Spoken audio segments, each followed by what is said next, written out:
Баршаңызға қайырлы күн. Бүгін кеспе көженің мінсіз қамырын дайындайтын боламыз.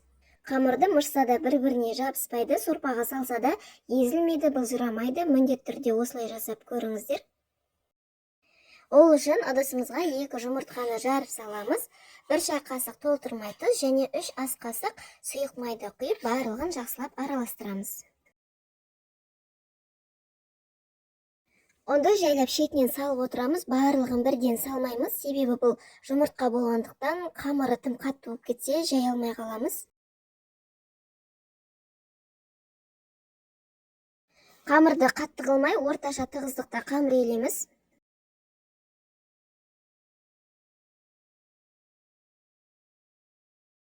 Қамырды елеп болдық, менде қолын жұмыртқасы болған соң, қамырым осындай сап-сары түсі сондай әдемі болып тұр.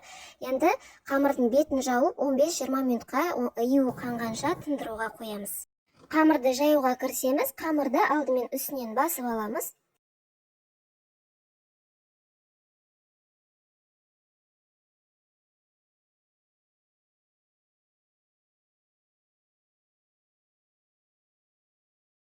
Қамырдың ортасын қатты баспаймыз, салмақтың бәрін екі шетіне жібере отырып, тым жұқа етпей қамырды жайып шығамыз.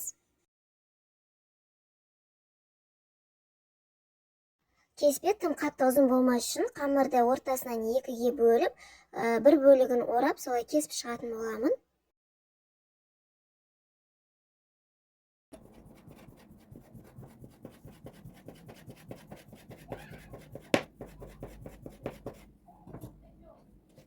Қамырдың барлығын бірден кесіп тастамай, арасында қамырды сілкілеп, арасын ашып отырыңыздар.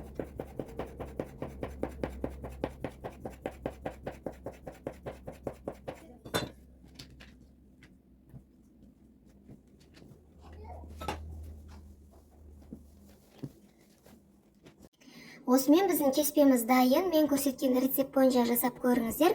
Видеом сіздерге ұнаса, пайдалы болса, лайк басып, пікір қалдыра кетіңіздер. Сіздердің қалдырған әр пікірлеріңіз менің арнамның дамуына үлкен үлесін қосады. Назарларыңызға рахмет. Арнама тіркелуді ұмытпаңыздар.